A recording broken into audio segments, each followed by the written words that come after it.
Startup is popular among young people and is one of the new models that make a great contribution to economic development.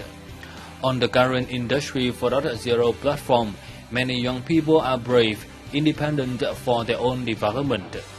These passion and ambitions pave the way for the startup trend with certain success. In a time when the COVID-19 pandemic is complicated, startup models needed practical solutions to make new achievements for themselves. In Sharing Vietnam today, our guest speaker, Colin Blackwell, will provide practical sharings and his views for the startup in the COVID-19 season.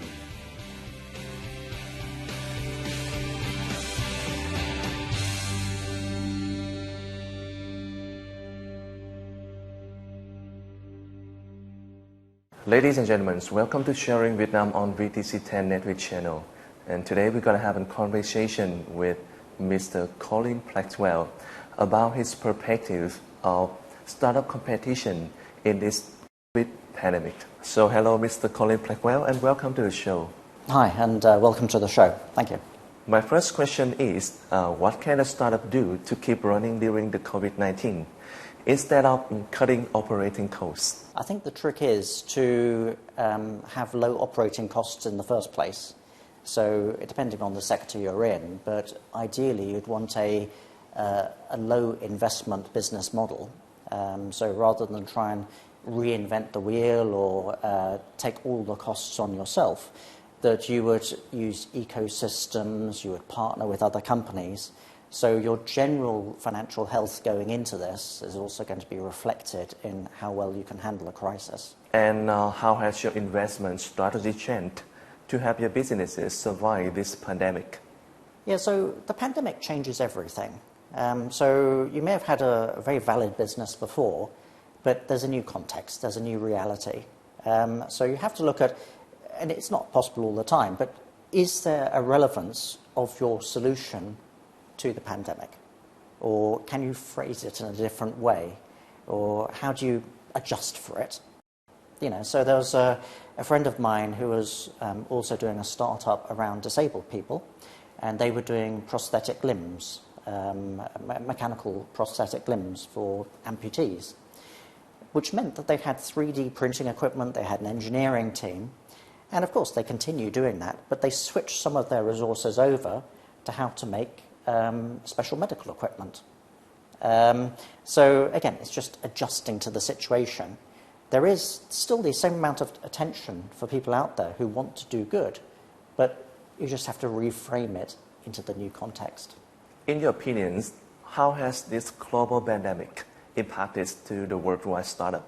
A pandemic is an unusual situation. It's an unexpected event. So you need the most flexible, adjustable people providing the solutions. And some of the big corporations, you know, it's like turning a big ship. It takes a long time, and they'll have an initial panic, but then it'll take them some time to adjust very big systems. Whereas a startup, it's small. It's been born in being adjustable and flexible. So they're the ones who should be able to come up. They have that opportunity now to come up with these quick solutions.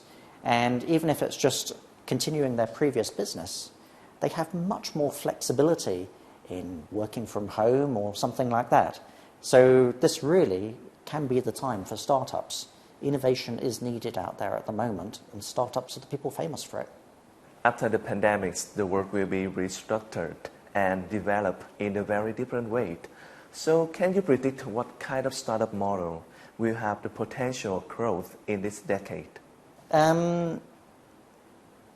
So there will still, what has happened with the pandemic is it has speeded up digital transformation and transformation in a number of different sectors. So I was, my social enterprise is part of a global group, the Impact Portfolio of the Solutions for Youth Employment under the World Bank. And we have startups all over the world, and we discuss what is best practice and how are we all responding to it. And one thing we did notice just in comparing Africa, with the Middle East, with South America, was before technology was a nice to have. Now it is something about survival. So digital resilience is more important now than ever. So the same applies to startups. A lot of startups are around technology, but everyone now has to be using technology as a workaround. So if your plan A has been disrupted, you've got two simple choices. You either stop or you adjust. Now, places like Vietnam are very good at adjusting. So a lot of countries, I hear, some very obvious businesses get disrupted. The supply chains go for food or something like that. I don't think that'll happen in Vietnam because there are so many people who are entrepreneurial and with startups who will just go for all of these market gaps. If the old system doesn't work, that's the opportunity for 10, if one big company stops, 10 entrepreneurs are going to jump into that space. In Vietnam, other countries will struggle more.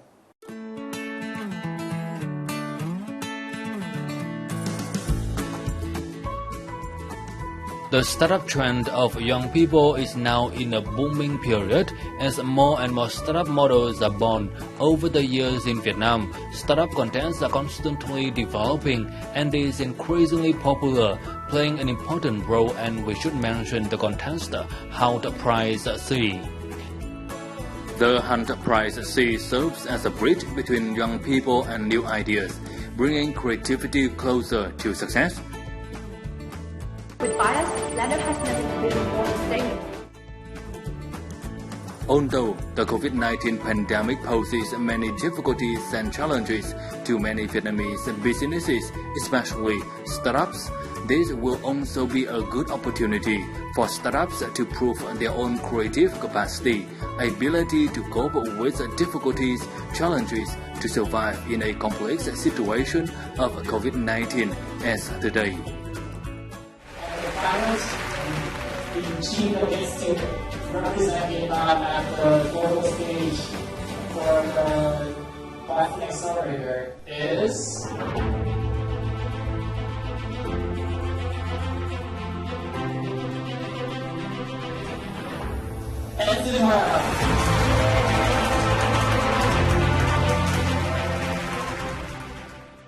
As you know that the tendencies to work from home in pandemic has helped technology startups raise rapidly. So do non-tech startups models have a space and opportunity to develop like that? Yeah, so the thing with technology startups in this, you get opportunities, but you've got very big players in the market as well. The one I was just reading about in the newspaper was Zoom. Has been wildly popular, everyone using it, including myself. But all Facebook needed to do was change a couple of keystrokes on a parameter and allow group chats of 50 people, and the Zoom share price dropped. So you've got the very large technology companies. They have huge research budgets and the ability to do things globally and fast and reach customers. And so, yeah, my advice would be, if you have a technology solution, how time-proof is that? Because is it easy for one of the big players just to copy you and destroy your business model in 2 seconds? So that doesn't apply to all of it, but that is a big consideration out there. Yeah, I mean, I think a lot of basic services still need to continue. So if you're in something like tourism, okay, that's not possible. But other basic things will continue, and some things will actually expand. For example, and in unexpected ways. I was talking with a friend of mine recently, and his business was exporting furniture to shops in the West. And I thought, well, that must be really badly affected by this pandemic at the moment. And I asked him, so how's your business going? He said, actually, it's going really well. I said, how can that be possible? All the shops are closed. And he said, no, fortunately, they had an e-commerce platform. And there were loads of people in Europe and America who were sitting around in quarantine or lockdown bored, looking around their houses at what to do home improvements, wanted to buy furniture, went to the e-commerce platform, and were buying it more than ever. So, but he was an example where he'd already got a balance. He'd already got the e-commerce platform, which hadn't been popular before, but it was there when he needed it. So a lot of the traditional businesses, if they do nothing, they can't survive. But if they have used some technology, then they have a better chance. And this is where they can team up with a startup, for example. So rather than the startup trying to do everything by itself, if a startup can team up with a traditional business that needs them, the startup doesn't need the capital, and both of them can do well. As you know that COVID-19 took a very strong blow to the global supply chain. And in your opinions, how to deal with this supply chain problem for new startups in particular? Well, I think where the traditional supply chain has broken down, this is exactly the startup territory. It's a seller's market now. So for some things like personal protective equipment, Vietnam has become a massive global exporter of it because the factories retooled in very quick time. So I was looking at some articles around, for example, in somewhere like Bangladesh, they were saying the garment industry is collapsing and millions of people will be unemployed and what can they do? But then the Vietnamese have switched over the garments factories to export globally masks. So it's a very good example of just taking the initiative and changing what you're doing. And for certain categories of things, someone was just asking me yesterday, they had a buyer in Mexico for UV lighting. I don't know anything about it, but I just put that out on social media in a group of people who are producing this kind of equipment, saying, look, anyone knows a friend who can produce this and export it to Mexico. So there's loads of opportunity in some areas. There's unmet demand. And for the people who are quick enough to do this, to adjust, they will win from it.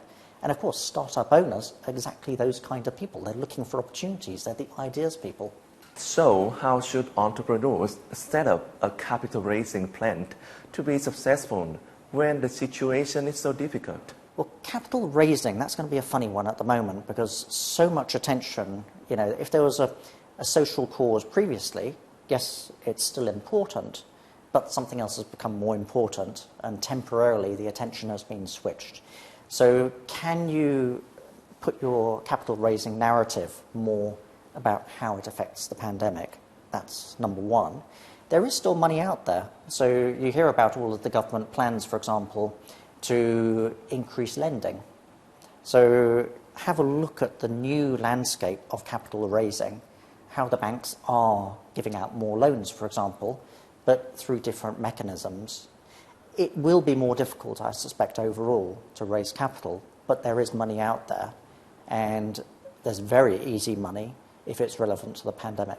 If you have a chance to give 3 advices to young startups, what would they be?